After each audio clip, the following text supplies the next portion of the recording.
ഖറാബത്തു നബി സല്ലല്ലാഹു അലൈഹി വസല്ലം. ഇത് നബി സല്ലല്ലാഹു അലൈഹി വസല്ലമയുടെ കുടുംബ ബന്ധം. അവരെന്താ പറയാ, അഹ്ലുൽ ബൈത്ത് എന്ന് പറയും അല്ലെ. അവരാരൊക്കെയാണെന്ന് ചോദിച്ചു കഴിഞ്ഞാൽ പണ്ഡിതന്മാർക്കിടയിൽ അഭിപ്രായ വ്യത്യാസമുണ്ട്. ആരാണ് നബി സല്ലല്ലാഹു അലൈഹി വസല്ലമയുടെ കുടുംബം എന്ന് പറഞ്ഞു കഴിഞ്ഞാൽ ചിലർ പറഞ്ഞു അവര് ബനു ഹാഷിം ബനു മുത്തലിബാണ്. ഹാഷിം അതുപോലെ തന്നെ മുത്തലിബ് ഗോത്രങ്ങളാണ് എന്ത് നബി സല്ലല്ലാഹു അലൈഹി വസല്ലമയുടെ കുടുംബം എന്ന് പറഞ്ഞു. അപ്പോ അതിൽ ഏറ്റവും ആദ്യം കടന്നു വരുന്നവരാണ് ആര്, നബി സല്ലല്ലാഹു അലൈഹി വസല്ലമയുടെ സന്താന പരമ്പരയും നബി സല്ലല്ലാഹു അലൈഹി വസല്ലമയുടെ ഭാര്യമാരും. ചില പണ്ഡിതന്മാർ പറഞ്ഞു ആരുടെ മേലാണോ സ്വതക്ക ഹറാമായിട്ടുള്ളത് അവരാണ് അഹ്ലുൽ ബൈത്ത്. സ്വതക്ക കൊടുക്കുന്നത് നിഷിദ്ധമായിട്ടുള്ള ആളുകൾ അവരാണ് അഹ്ലുൽ ബൈത്ത്. ചില പണ്ഡിതന്മാർ പറഞ്ഞു 4 ഗോത്രങ്ങളാണ് അവര്, 4 കുടുംബക്കാരാണ്. ഒന്ന് ആലു അലി, പിന്നെ ആലു അഖീൽ, പിന്നെ ആലു അബ്ബാസ്, ആലു ജഅഫർ. ഇത് സെയ്ദ് ബിൻ സാബിത്ത് റളിയല്ലാഹു അൻഹു ഹദീസിൽ വന്നിട്ടുണ്ട് സ്വഹീഹ് മുസ്ലിമിൽ. ചില പണ്ഡിതന്മാർ പറഞ്ഞു ആരാണ് നബി സല്ലല്ലാഹു അലൈഹി വസല്ലമയുടെ അഹ്ല് എന്ന് പറഞ്ഞു കഴിഞ്ഞാൽ പറഞ്ഞു എല്ലാ നബി സല്ലല്ലാഹു അലൈഹി വസല്ലമയെ പിന്തുടരുന്ന ആളുകളാണെന്ന് പറഞ്ഞു. അപ്പൊ ഇവിടെ അത് ശരിക്കും പൊതുവായിട്ടുള്ള അർത്ഥമാണ്. നബി സല്ലല്ലാഹു അലൈഹി വസല്ലമയെ പിന്തുടർന്നിട്ടുള്ള ആളുകൾ, അത് എല്ലാ ആളുകളും അതിൽ നബി സല്ലല്ലാഹു അലൈഹി വസല്ലമയുടെ ഇപ്പൊ വഅല ആലിഹി എന്ന് പറഞ്ഞു കഴിഞ്ഞാൽ അവരും പെടുന്നു പറഞ്ഞു. ഇവിടെ ശരിക്കും ഉദ്ദേശം എന്ന് പറഞ്ഞു കഴിഞ്ഞാൽ നമ്മൾ ആദ്യം പറഞ്ഞിട്ടുള്ള കാര്യമാണ്, അല്ലെങ്കിൽ അദ്ദേഹത്തിന്റെ കുടുംബ പരമ്പരയാണ് ഉദ്ദേശിച്ചിട്ടുള്ളത്, അല്ലാതെ പൊതുവായിട്ടുള്ളതല്ല. നബി സല്ലല്ലാഹു അലൈഹി വസല്ലമയെ സുഹൃതത്തിൽ ആരൊക്കെ പിന്തുടർന്നു അവരെല്ലാവരും ഇതിൽ പെടുന്നല്ല ഉദ്ദേശം.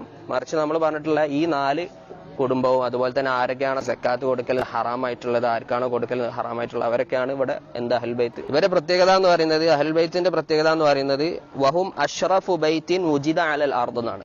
ഭൂമിയിൽ ഏറ്റവും ഉത്തമമായിട്ടുള്ള കുടുംബം നബി സല്ലല്ലാഹു അലൈഹി വസല്ലമയുടെ കുടുംബമാണ്. അതിന് തെളിവായിട്ട് പണ്ഡിതന്മാർ പറഞ്ഞിട്ടുള്ളത് വാസില ബിൻ അസ്ഖഅ റളിയല്ലാഹു അൻഹുവിന്റെ ഹദീസിൽ നബി സല്ലല്ലാഹു അലൈഹി വസല്ലം പറഞ്ഞു, സ്വഹീഹ് മുസ്ലിമിലുള്ള ഹദീസാണ്, ഇന്നല്ലാഹു അസ്തഫ കിനാനത മിൻ വലദി ഇസ്മായിൽ. തീർച്ചയായും അല്ലാഹു തആല കിനാനയെ ഇസ്മായിൽ സന്തതികളിൽ നിന്നും തെരഞ്ഞെടുത്തു. വസ്തഫ ഖുറൈശൻ മിൻ കിനാന, കിനാനയിൽ നിന്നും ഖുറൈശിനെ അല്ലാഹു തആല തെരഞ്ഞെടുത്തു. വസ്തഫ മിൻ ഖുറൈശിൻ ബനി ഹാഷിം, പിന്നെ ഖുറൈശിൽ നിന്നും ബനു ഹാഷിമിനെ തെരഞ്ഞെടുത്തു. വസ്തഫാനി മിൻ ബനി ഹാഷിം, ബനു ഹാഷിമിൽ നിന്നും ആരെ തെരഞ്ഞെടുത്തു, എന്നെ തെരഞ്ഞെടുത്തു. അപ്പൊ ഇതൊക്കെ അല്ലാഹു തആല പ്രത്യേകം തെരഞ്ഞെടുത്ത കുടുംബങ്ങളാണ്. അപ്പൊ ഇവർക്ക് എന്ത് ചെയ്തിട്ടുണ്ട്, പ്രത്യേകതയുണ്ട്. അതുകൊണ്ടാണ് അവരെ പറ്റി പറഞ്ഞത് എന്ത്, ഭൂമിയിലെ ഏറ്റവും ഉത്തമമായിട്ടുള്ള ശ്രേഷ്ഠരായിട്ടുള്ള കുടുംബം അവരതാണ്.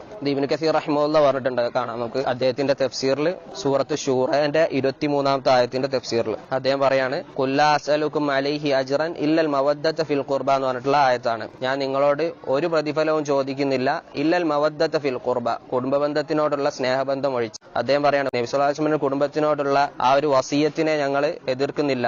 അതുപോലെ തന്നെ അവരോട് നല്ല രീതിയിൽ വർത്തിക്കണം എന്നിട്ടുള്ള കൽപ്പനയും അവരെ ബഹുമാനിക്കലും അവരെ ആദരിക്കലും. എന്നിട്ട് അദ്ദേഹം പറയാണ് ഫഇന്നഹും മിൻ ദുർരിയത്തിൻ താഹിറ, നബി സല്ലല്ലാഹു അലൈഹി വസല്ലം കുടുംബ പരമ്പര എന്ന് പറയുന്നത്, സന്താന പരമ്പര എന്ന് പറയുന്നത് അത് ശുദ്ധമായിട്ടുള്ള സന്താന പരമ്പരയാണ്.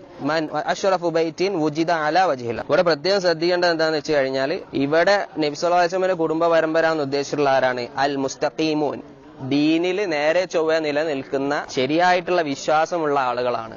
അല്ലാതെ ആരിതിൽ പെടില്ല, സമസ്തക്കാർ സൂഫികളോ അല്ലെങ്കിൽ റാഫിദകളോ ഷിയാക്കളോ അല്ലെങ്കിൽ എന്തെങ്കിലും ത്വരീഖത്തിന്റെ വിഭാഗങ്ങളോ ഒന്നും ഇതിൽ പെടില്ല. കാരണം അല്ലാഹു തആല ഖുർആനിൽ പറഞ്ഞിട്ടുള്ള എന്താണ്, ഇന്ന അക്രമക്കും ഇൻദല്ലാഹി അത്ഖാക്കും, തീർച്ചയായും അള്ളാഹുവിന്റെ അടുക്കലെ നിങ്ങൾ ഏറ്റവും ഉത്തമരെന്ന് പറയുന്ന ആരാണ്, അത്ഖാക്കും, നിങ്ങളിൽ ഏറ്റവും തഖ്വയുള്ള ആളുകളാണ്. അതുപോലെ തന്നെ ഖുർആനിൽ അല്ലാഹു തആല പറഞ്ഞത് കാണാം, ഖാലല്ലാഹു തആല ഫൈദാ നുഫിഖ ഫിസ്സൂരി ഫലാ അൻസാബ ബൈനഹും, കാഹളത്തിൽ ഊതപ്പെട്ട് കഴിഞ്ഞാൽ പിന്നെ എന്തില്ല, ഒരു കുടുംബ ബന്ധവും ഇല്ല. അപ്പൊ ഞാൻ അഹ്ലുൽ ബൈത്തിൽ പെട്ടതാണ് അല്ലെ ഞാൻ ഇന്ന ഗോത്രത്തിൽ പെട്ടതാണെന്നൊന്നും എന്ത് ചെയ്യില്ല, അവനക്ക് ഉപകാരപ്പെടില്ല. അവൻ എന്താണ് ഉപകാരപ്പെടുക, അവന്റെ സൽക്കർമ്മങ്ങളാണ് ഉപകാരപ്പെടുക. അല്ലാഹു തആല പറയാണ്, ഇന്നമാ ഹിയ അമാലുക്കും മുഹ്സിഹാലക്കും, തീർച്ചയായും എന്താണ് നിങ്ങളുടെ കർമ്മങ്ങളാണ് നിങ്ങൾക്ക് നൽകപ്പെടുന്നത്, അതിനാണ് പ്രതിഫലം നൽകപ്പെടുന്നത്. അതുപോലെ നബി സല്ലല്ലാഹു അലൈഹി വസല്ലം അബൂ ഹുറൈറയുടെ ഹദീസിൽ മുസ്ലിമിൽ പറഞ്ഞ കാണാം, മൻ ബത്തഅ ബിഹി അമലുഹു ലം യുസ്രി ബിഹി നസബുഹു, ആരുടെ കർമ്മങ്ങളാണോ വൈകിയിട്ടുള്ളത് ലം യുസ്രി ബിഹി നസബുഹു, അവന്റെ കുടുംബ ബന്ധം എന്ത് ചെയ്യില്ല, അത് മുൻകടത്തില്ല എന്ന്. അവന് കുടുംബ ബന്ധം ഉണ്ട് എന്ന് പറഞ്ഞിട്ട് അവന് സൽക്കർമ്മങ്ങളൊന്നും ഇല്ല എന്നുണ്ടെങ്കിൽ അവന് കാഫിറാണ്, അല്ലെങ്കിൽ അള്ളാഹുവിൽ വിശ്വസിക്കാത്ത ആളാണ്. നബി സല്ലല്ലാഹു അലൈഹി വസല്ലമയുടെ